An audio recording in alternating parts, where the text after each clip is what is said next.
Voici l'histoire de Alassane Ouattara, l'homme qui fait le sujet de plusieurs débats en Côte d'Ivoire et dans d'autres contrées d'Afrique. L'homme au centre des polémiques entre l'AES et la CEDEAO. Celui que beaucoup ne veulent pas le voir briguer un 4e mandat présidentiel en cette année 2025. Dans cette vidéo vous allez découvrir pourquoi beaucoup d'Ivoiriens et Africains détestent Alassane Ouattara. Restez jusqu'à la fin pour en savoir plus sur ce président africain, qui est au cœur de beaucoup de polémiques en Afrique depuis un certain temps. Mais avant, j'aimerais d'abord vous inviter à vous abonner et à cliquer sur la cloche de notification pour ne pas rater mes prochaines vidéos. Alassane Ouattara est un homme d'État ivoirien né le 1er janvier 1942 à Dimbokro, en Côte d'Ivoire.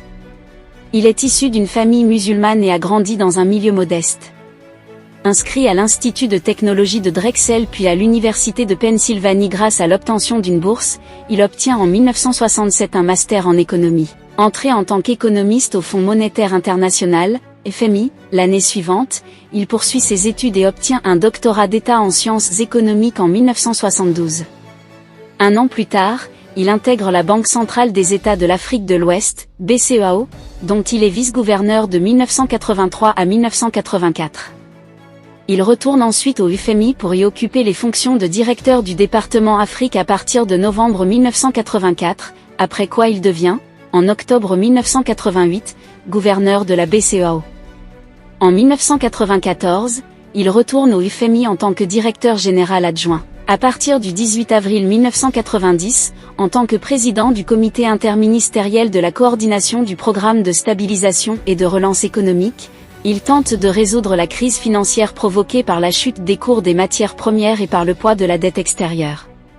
Le 7 novembre 1990, il est nommé par le président de la République, Félix Houphouët-Boigny, à la fonction de Premier ministre de Côte d'Ivoire, qui a été créé à la suite d'une modification de la Constitution. Quelques jours plus tard, se tiennent les premières élections législatives multipartites, qui sont remportées par le Parti démocratique de Côte d'Ivoire, PDCI, ancien parti unique dont est membre Alassane Ouattara.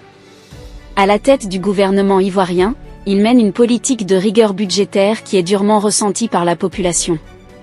Mais le programme de stabilisation et de relance économique mis en œuvre, réduction des dépenses, élargissement de la base taxable, privatisation, finit par assainir les finances publiques et redonner confiance aux bailleurs de fonds. En outre, il crée la carte de séjour pour les travailleurs étrangers. Pendant cette période, le chef de l'opposition, Laurent Gbagbo, est condamné à 2 ans de prison le 6 mars 1992, puis libéré le 31 juillet suivant. Félix Houphouët-Boigny étant gravement malade, les convoitises entre ses différents successeurs potentiels se multiplient. Les ambitions d'Alassane Ouattara, qui assure l'essentiel du pouvoir du fait des hospitalisations à l'étranger du président, sont contrecarrées par la modification constitutionnelle de 1990, qui prévoit que le président de l'Assemblée nationale qui est alors Henri Konan Bédié assure l'intérim en cas de mort du chef de l'État. Le 7 décembre 1993, Alassane Ouattara prononce à la radio-télévision ivoirienne une allocution dans laquelle il annonce la mort de Félix Houphouët-Boigny, déclarant que « la Côte d'Ivoire est orpheline ». Il donne sa démission 2 jours plus tard, et le président de la République par intérim, Henri Konan Bédié, nomme alors Daniel Kablan-Duncan à la tête du gouvernement. Après avoir quitté sa fonction de Premier ministre, Alassane Ouattara entame une « traversée du désert » en Côte d'Ivoire. En juillet 1994, il devient directeur général adjoint du Fonds monétaire international, FMI. Premier Africain à occuper une fonction de cette importance au sein de l'institution internationale, il a sous sa responsabilité plus de 80 pays et remplace le directeur général, Michel Kandessu, lorsqu'il est absent. En décembre 1994, l'Assemblée nationale de Côte d'Ivoire vote une modification du code électoral qui prévoit que nul ne peut être élu président de la République s'il n'est ivoirien de naissance, né de père et mère eux-mêmes ivoiriens de naissance, s'il n'a pas résidé de façon continue en Côte d'Ivoire pendant les 5 années qui précèdent le scrutin, ou encore s'il a la nationalité d'un autre État. L'introduction de cette clause d'ivoirité vise à empêcher la candidature d'Alassane Ouattara, dont les opposants affirment que le père est d'origine burkinabé et qui est par ailleurs domicilié à Washington en tant que directeur général adjoint du FMI. Des haines ethniques et des violences politiques éclatent alors en Côte d'Ivoire. Le président Bédié refusant de faire modifier le code électoral, Alassane Ouattara renonce à se présenter et le « Front républicain », alliance entre le Front populaire ivoirien de Laurent Gbagbo, et le Rassemblement des Républicains de Côte d'Ivoire, qui soutient Alassane Ouattara, décide de boycotter l'élection. Finalement, Henri Konan Bédié remporte largement l'élection présidentielle de 1995. Alassane Ouattara quitte ses fonctions de directeur général adjoint du FMI le 31 juillet 1999 pour effectuer son retour sur la scène politique ivoirienne. Le lendemain, il est désigné président du Rassemblement des Républicains, RDR, parti centriste et libéral fondé par le député Djenni Kobina 5 ans auparavant. Il annonce alors son intention de se présenter à l'élection présidentielle de 2000 et estime bénéficier d'une « parfaite éligibilité » en remplissant les conditions requises, en matière de nationalité, de filiation et de résidence. Mais le pouvoir en place lance contre lui un mandat d'arrêt pour « faux sur l'identité et usage de faux documents administratifs », ce qui le pousse à s'exiler en France entre septembre et décembre 1999. À Noël 1999, une mutinerie éclate à Abidjan. Le général Robert Guéhi prend la tête du mouvement, qui se transforme en coup d'État contre Henri Konan Bédié. Le 29 décembre 1999, alors que les prisonniers politiques sont libérés, Alassane Ouattara rentre de son exil. Une commission est formée par les militaires, avec des représentants de tous les partis, pour rédiger une nouvelle constitution. Mais les propositions de cette commission en matière de conditions de nationalité pour se présenter à la présidence de la République, ne constituent pas un assouplissement par rapport à celle de la République, seuls peuvent se présenter les Ivoiriens nés de père et de mère eux-mêmes ivoiriens d'origine. Alassane Ouattara voit alors, tout comme 13 autres personnalités politiques, sa candidature à l'élection présidentielle écartée par la Cour suprême, qui estime qu'il est de « nationalité douteuse » au vu de la nouvelle constitution, adoptée par référendum en juillet 2000. Cette situation provoque des troubles qui font plusieurs victimes dans le pays, à l'instar du « charnier de Yopougon », dans lequel sont entassés 57 cadavres de partisans supposés de Ouattara. Cette découverte intervient peu après une élection contestée qui a porté Laurent Gbagbo à la tête du pays. Quelques semaines plus tard, la candidature d'Alassane Ouattara, qui souhaite se présenter aux élections législatives à Kong, est encore rejetée par la Cour suprême, alors qu'elle avait été jugée recevable par la Commission électorale indépendante, CEI. Le RDR organise une manifestation, qui est réprimée, puis boycotte ces élections. À la fin de l'année 2000, Alassane Ouattara se réfugie à nouveau en France. Lors des élections municipales de 2001, le RDR remporte 64 communes contre 59 pour le PDCI et 33 au FPI du président Gbagbo. Alassane Ouattara revient en Côte d'Ivoire le 30 novembre 2001 pour participer au « Forum pour la réconciliation nationale » organisé par Laurent Gbagbo sous la pression de la communauté internationale. Mais les résolutions prises au Forum, tout comme les recommandations issues de la rencontre organisée le 22 janvier 2002 à Yamoussoukro entre les dirigeants des 4 principaux partis politiques de Côte d'Ivoire, ne seront jamais appliquées. Le 19 septembre 2002, a lieu une tentative de coup d'État militaire des rebelles du Nord, de manière simultanée à Abidjan, Bouaké et Korogo. Ce putsch est utilisé comme prétexte par le pouvoir pour se débarrasser d'opposants, tels que l'ancien chef d'État Robert Guéhi. Le 20 septembre, Alassane Ouattara manque de peu d'être assassiné, alors que sa propriété, située sur les bords de la lagune ébriée à Cocody, est incendiée et pillée par d'autres partisans. Il escalade avec son épouse le mur qui sépare sa résidence de l'ambassade d'Allemagne et s'y réfugie. S'estimant menacé à Abidjan, il prend 2 mois plus tard le chemin de l'exil vers le Gabon puis vers la France. Alassane Ouattara signe les accords de paix de l'Inamarcoussi en janvier 2003.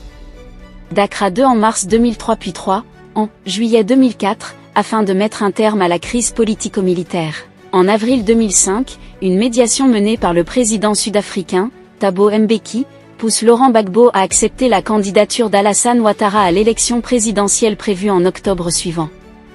L'élection est néanmoins repoussée, officiellement pour des retards dans les préparatifs. Le 26 janvier 2006, après 3 ans d'exil en France, Alassane Ouattara revient en Côte d'Ivoire pour mener campagne en vue du scrutin présidentiel à venir. Le 4 avril 2007, conformément à l'accord de Ouagadougou, qui vise à ramener la paix et à réunifier le pays, le chef des forces nouvelles, Guillaume Soro, est nommé Premier ministre. Après avoir été repoussé à 6 reprises par Laurent Gbagbo, l'élection présidentielle a finalement lieu à la fin de l'année 2010. Au premier tour, Alassane Ouattara obtient 32,1% des voix, arrivant derrière le président sortant, Laurent Gbagbo, qui rassemble 38,0% des suffrages. Entre les deux tours, Alassane Ouattara obtient le soutien d'Henri Konan Bédié, arrivé troisième avec 25,2%. Alassane Ouattara est investi, 3 jours plus tard, candidat du Rassemblement des Oufouettistes pour la démocratie et la paix, RHDP, alliance des 4 principaux partis d'opposition. À l'issue du second tour, les résultats de la commission électorale indépendante, qui n'est cependant pas habilitée à prononcer les chiffres définitifs, donnent Alassane Ouattara vainqueur avec 54,1% des voix. Cependant, le Conseil constitutionnel, composé presque exclusivement de partisans de Laurent Gbagbo, proclame le président sortant réélu avec 51,5% des suffrages, après avoir invalidé les résultats dans 7 départements du Nord, soit 13% des votants, sous prétexte de fraude. La quasi-totalité de la communauté internationale appelle dès lors Laurent Gbagbo à quitter le pouvoir. Alors que Laurent Gbagbo prête serment devant le Conseil constitutionnel le 4 décembre 2010, Alassane Ouattara fait de même, le jour même par courrier. Ce dernier reconduit Guillaume Soro à la tête du gouvernement tandis que Laurent Gbagbo choisit Gilbert Marine Djebouaké. Reclus à l'hôtel du Golfe, Alassane Ouattara refuse dans un premier temps le recours à la force pour faire quitter le pouvoir au président sortant, obtenant le soutien de nombreux États étrangers et d'instances économiques et financières. Il assèche les finances de l'État ivoirien, notamment les zones encore contrôlées par son adversaire. Début mars 2011, la tension gagne l'ouest du pays. Le 28 mars, une vaste offensive des forces pro-Ouattara, rebaptisée Forces républicaines de Côte d'Ivoire, FRCI, est lancée. Les FRCI entrent dans Abidjan sans rencontrer de réelle résistance, l'armée régulière et la gendarmerie se rangeant aux côtés d'Alassane Ouattara. Le 11 avril, Laurent Gbagbo est finalement arrêté dans la résidence présidentielle, avec son épouse, Simone. Dans une décision en date du 4 mai 2011, le Conseil constitutionnel ivoirien proclame M. Alassane Ouattara président de la République et prend acte des décisions prises par celui-ci. 2 jours plus tard, le 6 mai, il prête serment au palais présidentiel d'Abidjan, en présence notamment des membres du gouvernement, des diplomates, des responsables militaires, des chefs de partis politiques. Sa cérémonie d'investiture se déroule en présence de chefs d'État étrangers le 21 mai à Yamoussoukro. Le 4e gouvernement Guillaume Soro est formé le 1er juin 2011. Il comprend 36 ministres, dont 14 membres du RDR, 8 membres du PDCI et 5 représentants des forces nouvelles, les autres ministres étant issus de la société civile et de petits partis. Le FPI, dont le comité central souhaitait notamment la libération de Laurent Gbagbo, ne participe pas à ce gouvernement. Le 9 août suivant, le président Ouattara demande au ministre de signer une « charte d'éthique » pour lutter contre la corruption et le népotisme. À l'issue des élections législatives de décembre 2011, boycottées par le Front populaire, le RDR obtient la majorité absolue des sièges à l'Assemblée nationale. À son arrivée à la présidence, Alassane Ouattara affiche sa volonté de rétablir la sécurité et réconcilier les Ivoiriens, divisés par plusieurs mois d'une crise ayant provoqué quelques 3000 morts. Le jour même de l'arrestation de Laurent Gbagbo, il prononce une allocution dans laquelle il annonce sa volonté de créer une « commission vérité et réconciliation qui fera la lumière sur tous les massacres, crimes et autres violations des droits de l'homme » et appelle à s'abstenir de tout acte de représailles et de violence. 2 jours plus tard, il affirme avoir pris contact avec le procureur de la Cour pénale internationale, Luis Moreno Ocampo, pour engager des investigations sur les massacres commis. Le 20 juillet 2011, Alassane Ouattara signe un décret créant une commission nationale d'enquête, commission dialogue, vérité et réconciliation, sur les violences post-électorales de 2010 à 2011. Cette commission, qui disposera de 6 mois pour transmettre ses conclusions et recommandations, doit mener des enquêtes, non judiciaires, pour aider à comprendre comment et pourquoi des violations aussi graves et massives, des droits de l'homme ont pu être commises. Présidée par l'ancien Premier ministre Charles Konan Banny, la commission d'enquête devra travailler, en parfaite synergie avec toutes les organisations nationales et internationales de défense des droits de l'homme. Mais rapidement, la commission piétine et souffre d'un déficit de consultation des citoyens dans la prise des décisions. Elle déplore une société profondément divisée, et se révèle impuissante par rapport aux violences armées qui interviennent encore régulièrement en Côte d'Ivoire. Le site d'actualité français Mediapart cite des sources diplomatiques selon lesquelles, sous sa présidence, la justice serait manipulée de façon à neutraliser ses adversaires politiques. La commission électorale indépendante fait l'objet de critiques. En 2016, la Cour africaine des droits de l'homme et des peuples considère que celle-ci n'est ni impartiale, ni indépendante au sens de la Charte africaine des droits de l'homme et des peuples. Dans un rapport confidentiel rendu public par la presse des ambassadeurs. Au regard de ce parcours politique controversant, on peut comprendre pourquoi certains Ivoiriens détestent le président Alassane Ouattara. Mais, il faut noter que Alassane Ouattara a un background très chargé avec des nombreux postes qu'il a occupés durant son parcours. Ces postes sont à savoir. En avril 1968, août 1973, il était économiste au FMI. En août 1973, février 1975, il était chargé de mission au siège de la Banque centrale des États de l'Afrique de l'Ouest, BCEAO. En février 1975, décembre 1982, il était conseiller spécial du gouverneur et directeur des études de la BCEAO. En janvier 1983, octobre 1984, il était vice-gouverneur de la BCEAO. En novembre 1984, octobre 1988, il était directeur du département Afrique au FMI. En mai 1987, octobre 1988, il était conseiller spécial du directeur général du FMI. En octobre 1988, décembre 1993, il était gouverneur de la BCEAO. En avril au novembre 1990, il était président du comité interministériel de la coordination du programme de stabilisation et de relance économique de la Côte d'Ivoire. En novembre 1990, décembre 1993, il était Premier ministre. Depuis décembre 1993, il est gouverneur honoraire de la BCEAO. En juillet 1994, juillet 1999, il était directeur général adjoint du FMI. Depuis août 1999, il est président du Rassemblement des Républicains de Côte d'Ivoire, RDR. Depuis mai 2011, il est président de la République de Côte d'Ivoire. En février 2012, mars 2014, il était président de la Communauté économique des États de l'Afrique de l'Ouest. Grâce à ce poste stratégique occupé, il a reçu de nombreux prix à savoir, le prix de Collier et Grand Croix de l'Ordre national de Côte d'Ivoire. Prix de Grand Croix de l'Ordre national du Bénin. Prix de Grand Officier de l'Ordre national de Côte d'Ivoire. Prix de Commandeur de l'Ordre national du Lion du Sénégal. Prix de Commandeur de l'Ordre du Mono.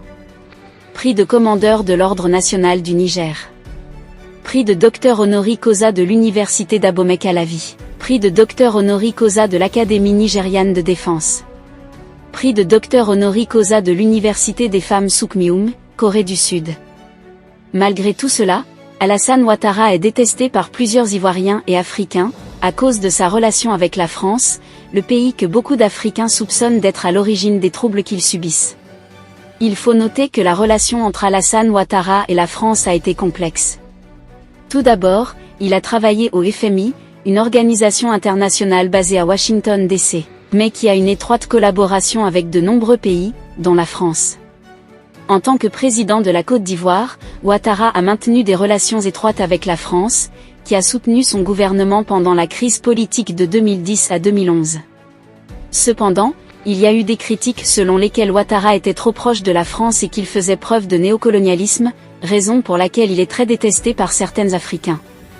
Ouattara est marié à Dominique Nouvian Ouattara, une économiste franco-ivoirienne. Ils ont 4 enfants ensemble. En ce qui concerne sa fortune, il est difficile d'établir avec précision la fortune d'Alassane Ouattara, mais on estime qu'il dispose d'une richesse considérable. Avant de devenir président, il a accumulé une grande partie de sa fortune grâce à son travail au FMI. Alassane Ouattara est toujours en vie et continue de jouer un rôle important en politique ivoirienne. Il est actuellement en 3e mandat en tant que président de la Côte d'Ivoire, après avoir été réélu en 2020. Que pensez-vous du président Alassane Ouattara? Laissez votre avis en commentaire. Si vous avez aimé la vidéo, cliquez sur j'aime et partagez. Mais n'oubliez pas de vous abonner et de cliquer sur la cloche de notification pour ne pas rater mes prochaines vidéos.